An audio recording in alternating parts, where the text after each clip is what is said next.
Bonjour à tous mes petits amateurs de macabre, et oui, Halloween c'est terminé, mais j'espère déjà que vous avez passé une très belle fête d'Halloween. Même si la triste période de Noël arrive. Oui, Maria Carey arrive. Mais bon, c'est une autre histoire ça. Aujourd'hui, nouvelle vidéo, et aujourd'hui on va retourner chez nos chers amis les tueurs en série, et on va s'attaquer au très célèbre et cultissime H.H. Holmes, ou également le tout premier serial killer de l'histoire des États-Unis. Un homme aux allures de gentleman avec un très beau chapeau melon, une grosse moustache, une attitude et une gestuelle très classe, très noble, mais qui s'est avéré cacher un profond sociopathe, un génie du crime et un artiste du meurtre. Un meurtrier au tableau de chasse bien rempli, quoique souvent controversé, mais ça on y reviendra plus tard. Alors mettez-vous à votre aise et on est parti pour une nouvelle archive macabre.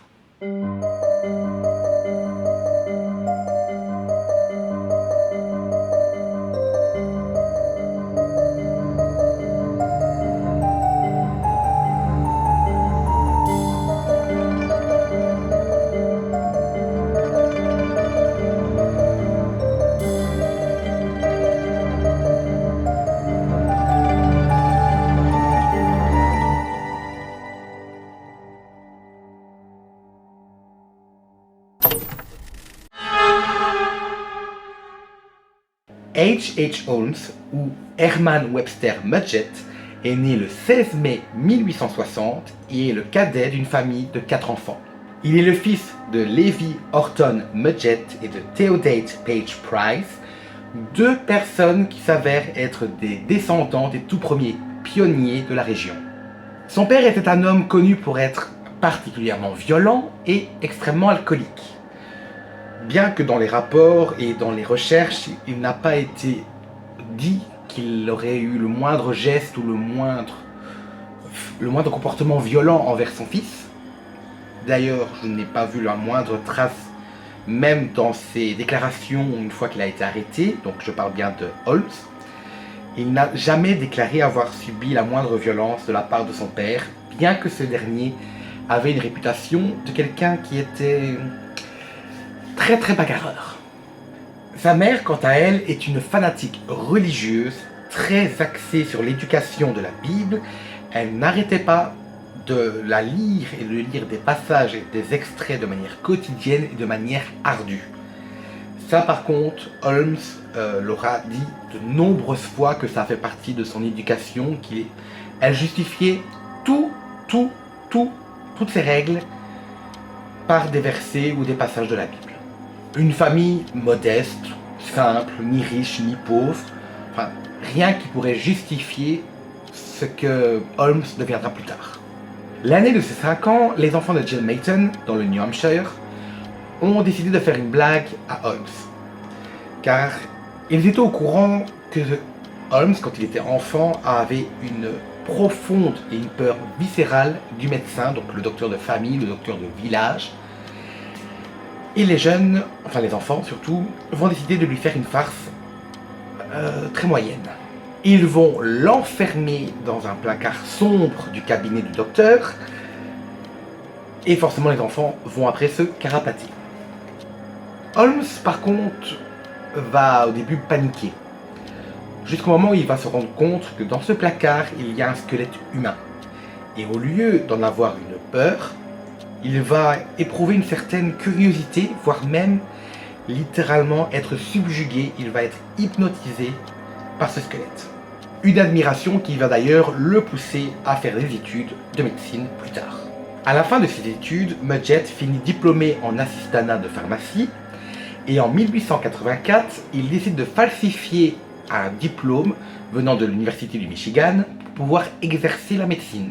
Durant son parcours universitaire, Mudgett va alors commencer une activité quelque peu macabre, qui va d'ailleurs être sa signature en termes d'escroquerie. Il va s'amuser à alors voler des cadavres qui sont dans les laboratoires, les défigurer, pour pouvoir toucher une assurance décès, des assurances qu'il avait ouvert en son nom, et forcément il mettait un cadavre à part pour se faire genre dire il est défiguré, on ne sait pas le reconnaître, et du coup il touche l'assurance. Une forme de fraude et de magouille qu'il va perpétrer nombreuses fois. Après son diplôme, il part pour Chicago pour travailler en pharmacie et il va, bien qu'il ait utilisé ce nom durant ses études, adopter le nom de H.H. Holmes. Un nom qu'il va d'ailleurs utiliser de nombreuses fois pour ses fraudes à l'assurance et ses magouilles au nom de l'immobilier. Le 4 juillet 1878, Holmes épouse Clara Lovering et le 3 février 1880, ils auront un petit garçon. Et le 28 janvier 1887, alors qu'il est toujours marié à Lovering, il va épouser Myrta Belknap, dur à dire, et avec cette dernière, ils auront également une petite fille.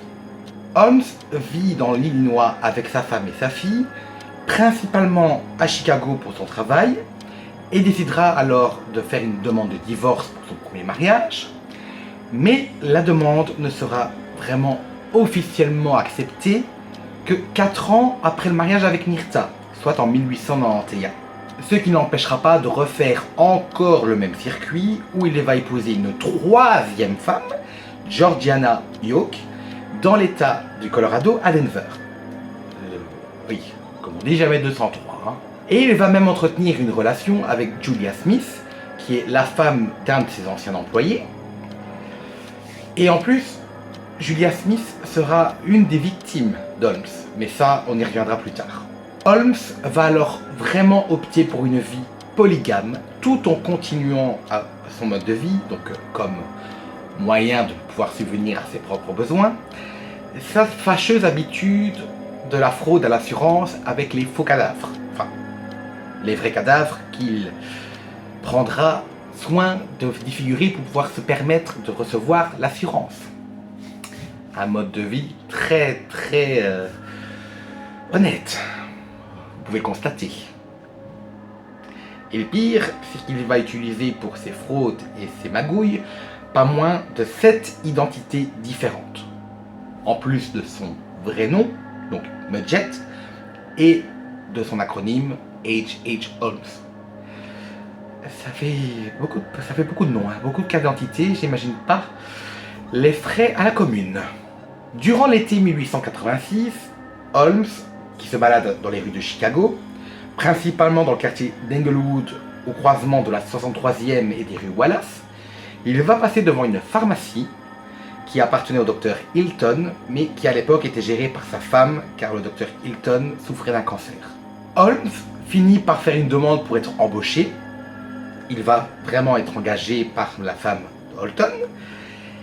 Et son travail est tellement excellent, les clients viennent, le chiffre d'affaires augmente, la pharmacie s'élargit, un point qu'en 87, il finit par être nommé gérant par Madame Hilton, jusqu'à la mort du docteur, où la veuve va alors vendre le commerce à Holmes. Mais Madame Holton va vite déchanter parce que Holmes ne paiera aucune traite, donc les frais de paiement, les frais de passage, on va dire, entre d'un propriétaire à un autre, donc les frais vraiment pour pouvoir officialiser la vente. Cela ne va pas plaire du tout à Madame Holton, elle va engager un avocat pour poursuivre Holmes. Et bizarrement, du jour au lendemain, Madame Holton va disparaître sans laisser de traces. Et quand les gens demandent à Holmes « Mais où est donc Madame Holton ?», celui-ci va répondre « Elle est partie pour la Californie sans laisser aucune adresse ni de numéro de téléphone, donc aucune coordonnée joignable. » Plus tard, Holmes va alors décider d'acheter le terrain qui se trouve en face de la pharmacie pour y construire un immense édifice de 3 étages qui sera même nommé par le voisinage, par les gens qui passent devant, comme le château. Un majestueux bâtiment énorme et surtout extrêmement imposant et qui, de l'extérieur, pouvait même se trouver un petit peu angoissant. Au rez-de-chaussée, on retrouve forcément les boutiques, les enseignes, les commerces qu'il a voulu ouvrir pour justement augmenter son chiffre d'affaires et ne pas non plus se contenter que de la pharmacie, bien qu'elle a été délocalisée d'un trottoir à l'autre, donc elle n'est plus dans l'ancien bâtiment du Dr Holton, mais bien dans le château. Et les étages devaient servir à faire des chambres d'hôtes, mais faute de temps et également on va dire de moyens, ce projet finira par être abandonné et il ne verra jamais le jour, jusqu'à une certaine date. À l'occasion de l'exposition universelle de 1893, Holmes décide officiellement d'ouvrir son château comme un hôtel, vraiment pour faire attirer les touristes, bien entendu pour cacher derrière ces magouilles, encore avec les fameuses fraudes à l'assurance avec les cadavres, et surtout, d'après les bruits, commencer un petit jeu très glauque. Mais comme je dis, ça on y reviendra un peu plus tard. Parce que oui, au moment de son arrestation et de la perquisition dans le château, on va retrouver bien entendu les preuves de ces magouilles, de ces fraudes. Et la presse va même s'amuser à exagérer les faits et prétendre que les étages et les chambres étaient en fait des pièces qui étaient truffées de pièges qui servaient à Holmes pour pouvoir commettre ses meurtres. Et spoiler alerte, je vous le dis tout de suite, c'est des vraies foutaises. Ce sont uniquement que des mensonges faits par la presse, uniquement pour faire vendre l'affaire. Aucun plan n'a été retrouvé à l'époque, et puis même le bâtiment en question ne permettait pas de pouvoir réaliser de tels aménagements. Et Holmes, sachant qu'il passait sa vie à faire des fraudes aux assurances, ça montrait bien qu'il n'avait pas énormément de moyens. Je vois pas comment il aurait pu trouver l'argent pour pouvoir réaliser les pièges sans être cramé. Ou sans justement faire trop d'arnaques à l'assurance et de se faire prendre. Pour moi, c'est pas possible. Et le pire, c'est que son arrestation ne colle pas du tout avec ses histoires de meurtre. Car sa vraie arrestation est dans un tout autre registre, enfin son registre propre à lui, l'arnaque, le vol et la fraude. En 84, sous l'identité d'Henry Howard, il va alors partir en lune de miel avec Georgiana York, mais avec l'aide de sa complice et maîtresse, encore une, Minnie Williams, il va alors décider de voler des wagons, enfin pas les voler plutôt, mais de acheter, de payer, on va dire, des wagons de chevaux avec des faux documents. C'est ça qui va lui causer sa perte. Et de retour à Chicago, il tue Williams, se fait arrêter pour le vol de chevaux, va alors passer un peu de temps en prison, va finir par être libéré parce que sa femme York a payé sa caution. Donc il va se retrouver libre, mais fauché comme le blé, sans un rond. Niet, nada, zéro, donut. Mais il y a bien une histoire qui est tirée des légendes et du folklore et des mythes, qui est vraiment, elle par contre, totalement véridique. C'est celle de Philadelphie, avec Benjamin Pitezel. Je crois que c'est bien ça. Pitezel, et pas Bretzel. Je n'arrêtais pas de dire Bretzel. Mais bon, chacun ses lapsus. Hein. Il va faire miroiter à Pitezel une affaire, une fraude forcément, mais qui peut leur apporter énormément d'argent, où ils vont en fait prendre un cadavre, le défigurer totalement pour qu'il ne soit pas reconnaissable, prétendre que ce cadavre c'est Holmes, qui a péri dans l'incendie, enfin une explosion de son bureau, pour pouvoir toucher l'assurance et qu'à eux deux ils puissent se partager un bon pactole. Pauvre Benjamin, il sait pas sur quel gigolo il est tombé, hein. Ben oui, Holmes va tuer Pitzel, le mettre sur le lieu de l'incendie, et va même jusqu'à inclure, bien qu'elle n'est pas au courant de la fraude, Alice, la fille aînée de Pitzel, pour pouvoir reconnaître le corps. Bien qu'il était dans un état complètement... Il était cramé, hein, ça clairement... on était sur une très bonne cuisson. Et forcément sur la table d'auscultation, elle va dire « Oui, c'est mon père ». Mais ce que Holmes n'a pas compris, c'est que Alice pourrait devenir une menace. En effet, la femme de Pitzel, Carrie, faisait partie de la combine. Et forcément, il se dit, merde, la grande gamine, elle sait que son père est mort, mais Carrie, elle pense que c'est un cadavre à part qui a été mis dans l'huile d'incendie. Pour elle, son mari, il est vivant, il va bien qu'elle insiste auprès de Holmes pour savoir où est-ce qu'il est. Pour pouvoir brouiller les pistes, il va dire à Carrie, oui, ton mari t'attend à New York. Et comme une gourde, elle ne demande pas plus d'infos. On prend l'avion, direction New York. Ouais. C'est pas la frite la plus croustillante du paquet, celle-là. Pendant ce temps, Holmes va partir avec les 3 enfants de Pitzel, Alice, Nellie et Howard. Il va alors d'abord tuer le tout premier à Minneapolis, le garçon, Howard, et les adolescentes, donc Nellie et Alice, il va les tuer à Toronto.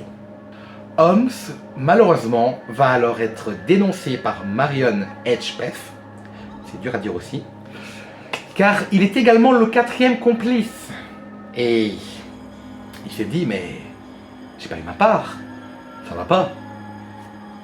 Parce que justement, Marion et Holmes avaient partagé la même cellule au moment de son incarcération quand il avait été arrêté pour vol. C'est là qu'il lui avait balancé l'idée du projet pour pouvoir avoir une énorme récompense avec l'assurance. Et il va se retrouver forcément bredouille parce que Holmes a tout gardé pour lui. Ça va pas lui plaire. Il va tout balancer à la police et Holmes va finir par être arrêté. Boston, 17 novembre 1894. Il en est terminé pour Holmes, c'est fini pour lui, ça y est, il est alpiole, comme on dit chez nous. Et il va devoir alors répondre de ses actes. Et les enquêtes qui vont avoir lieu vont alors révéler de très très sombres secrets et de nombreuses victimes. Mais on va quand même laisser le choix à Holmes pour son jugement. Soit au Texas pour le vol de chevaux où il risque la pendaison, soit à Philadelphie pour ses crimes, pour forcément ses fraudes et ses escroqueries à l'assurance. Ni une ni deux, Holmes va alors décider, choix numéro 2. Spoiler alerte, il va pas s'en sortir comme ça non plus. Le détective Geyer qui se chargeait de l'enquête va alors fouiller énormément de maisons quand il a retracé le parcours d'Holmes, va finalement trouver une maison au Canada, donc à Toronto, où il va retrouver les cadavres des 2 jeunes filles, donc Alice et Nellie, complètement nues, ainsi que les restes découpés en morceaux et calcinés du petit Howard. Holmes sera donc condamné à mort pour les 4 meurtres, celui de Benjamin Pitzel, ainsi que les 3 enfants. Et le nombre de victimes irait de 4 à 200. Laissez-moi un peu vous expliquer pourquoi une si grosse différence entre un chiffre petit et un nombre absolument faramineux. Ben oui, je vous l'ai dit, la presse s'est amusée à exagérer les faits, à inventer des pièces soi-disant où Holmes s'abonnait à la torture de ses victimes, avec forcément les clients, les pauvres clients qui venaient durant l'exposition universelle. Chose qui a été complètement farfelue, ça a été inventé de toutes pièces. Même soi-disant l'affaire où il engageait des ouvriers, des employés, et qu'avant de les payer, il les tuait. Idem. C'est également du vent, du baratin. C'est pas ça qu'il faisait avec ses employés. C'est un truc un peu plus, on va dire... Ah, ça m'est revenu. La diplomatie. Il va opter avec ses employés un mode un peu plus diplomate, un peu plus simple, un peu moins glauque, mais un peu plus bâtard. Mais ça, je vous dirai après. Vous inquiétez pas. Bon, même si maintenant on sait de sources sûres, avec plusieurs enquêtes, des romans, des histoires, que toutes ces fameuses légendes autour de cet hôtel, ce n'étaient que des carabistouilles, on va quand même se faire un petit plaisir et se les remémorer de manière résumée. D'abord, on partait sur la partie un peu plus réelle, qui a été d'ailleurs justement démontré que ça par contre, ça c'était bien vrai. La fameuse affaire avec les employés. Non, il ne les tuait pas. Et il ne se servait pas d'une trappe pour pouvoir déplacer les cadavres. Non, non, non. Lui, en fait, faisait des petites annonces pour chercher des ouvriers, des maçons, enfin tous des corps du métier dans le bâtiment. Va alors les engager en black. Et au moment où ça va être le moment de la paye, il va les virer. Et forcément, les employés peuvent pas dire oui, mais on a travaillé pour vous, monsieur Holmes. Où est notre argent? Ben oui, vous avez travaillé en black, les cocos. Vous pouvez pas risquer de vous plaindre sans de vous faire cramer et arrêter, justement. Donc il est obligé de fermer leur gueule. Malin le bougre. Et le pire, c'est que des gens comme ça existent encore. Ça, je sais de quoi je parle. Avec ce stratagème, Holmes pouvait avoir de la main-d'œuvre gratuite, c'est le cas de le dire, et pouvait garder un œil sur les travaux et sur les avancées, ainsi que les soi-disant travaux et aménagements secrets. Je dis bien secrets. Dans le château, il y avait 3 types de chambres. Les chambres qui servaient comme stockage pour ses fonds commerciaux, ainsi que ses bureaux pour ses magouilles. Les archives, si on peut parler de ça comme ça. Les chambres d'hôtel classiques. Et les pièces un petit peu plus spéciales, les pièces bonus, où il s'amusait à ces petits jeux malsains. Des pièces truffées de pièges, que ce soit des trappes qui s'ouvraient et la personne se retrouvait coincée, ne pouvant plus boire ni manger. Des chambres avec un mécanisme de verrouillage automatique, ou idem, sans fenêtre, sans oxygène, la personne étouffait, voire même des petites pièces où il y avait une sorte de mécanisme qui permettait de pouvoir actionner et propager du gaz toxique. Ainsi que dans les couloirs, des passages secrets, des portes coulissantes qui permettaient à Holmes de pouvoir se déplacer sans être vu. Et le plus atroce, c'est que Holmes s'amusait en fait à déplacer les cadavres en utilisant une sorte de trappe, une sorte de vide ordure qui connectait entre tous les étages jusqu'au sous-sol qui lui servait de salle de jeu où il s'amusait à mutiler, défigurer les cadavres, probablement pour avoir un petit stock. Ils se sont dit, bon allez, au lieu d'aller voler des cadavres et compagnie, je vais me les faire moi-même pour pouvoir après enchaîner et accumuler les fraudes aux assurances. Ça, je pense qu'à mon avis, il y en a eu.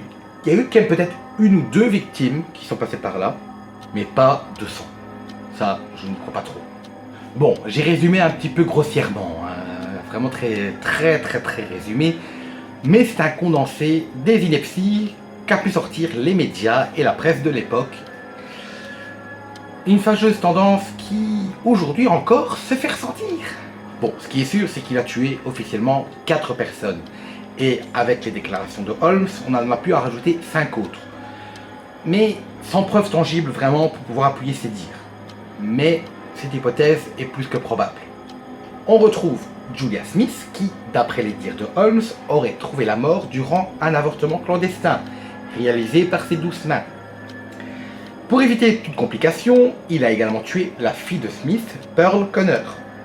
On retrouve également les victimes Emmeline Cigrand, Minnie Williams, ainsi que sa sœur Nanny Williams.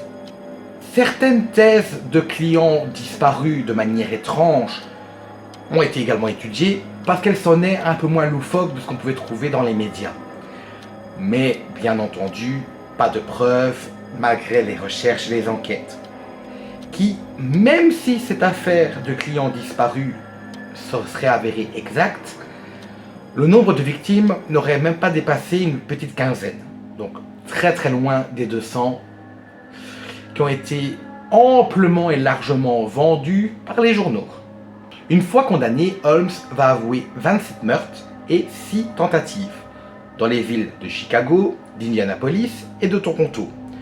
Mais après vérification, on a découvert que les soi-disant victimes d'Holmes sont soit encore vivantes, ou alors décédées de causes naturelles. Il a même été payé 7500 $ anciens, soit actuellement l'équivalence de 200 000 $, par un journal qui lui a proposé de le payer pour lui raconter vraiment ses dires, pour lui donner la parole.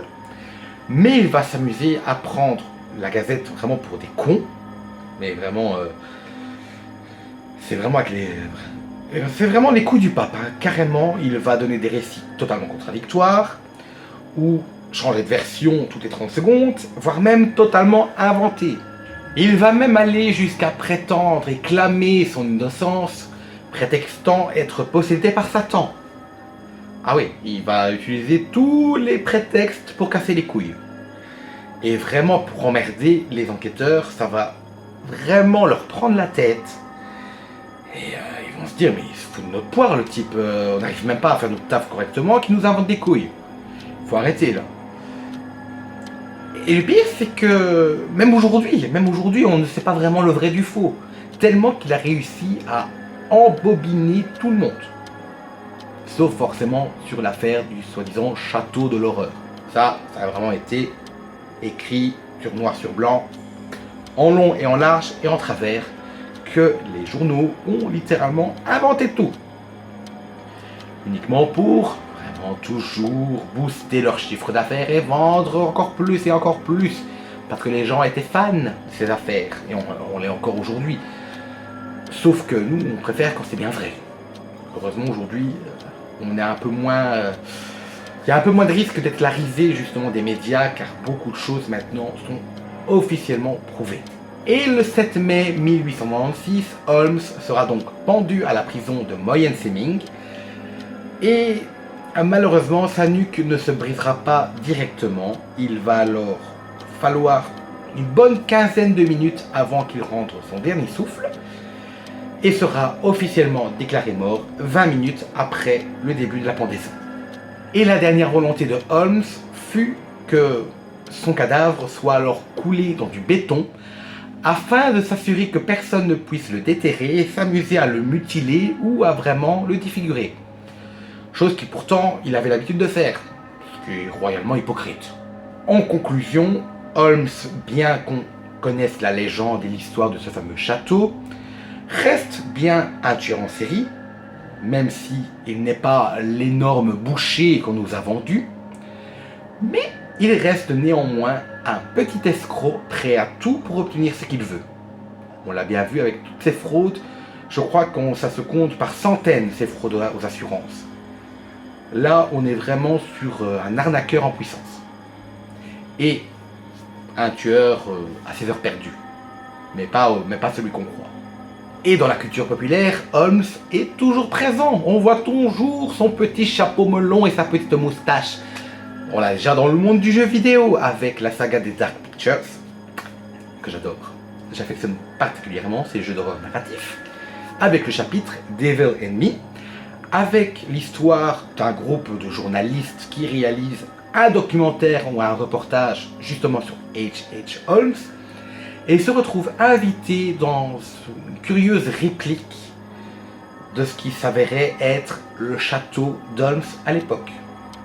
Et ils vont se retrouver pourchassés par un homme vêtu et attifé vraiment clairement avec les caractéristiques d'Holmes, le tablier, le costume classe, le chapeau melon et la grosse moustache. Ou alors, dans la série American Horror Story, principalement la 5e saison, la saison Hotel avec Lady Gaga, qui est une des meilleures, même si elle ne bat pas Coven, avec l'interprétation d'Evan Peters, qui joue le rôle de James Patrick Marsh, qui forcément nous fait directement penser à H.H. Holmes. Voilà qui conclut cette nouvelle archive macabre. Merci à tous d'avoir regardé cette vidéo. N'hésitez pas à me mettre en commentaire ce que vous avez pensé de cette affaire, à me laisser un petit pouce bleu, ça fait toujours plaisir, à partager et à vous abonner. Et on se dit rendez-vous dimanche prochain, 15 h, pour une nouvelle archive macabre. Salut!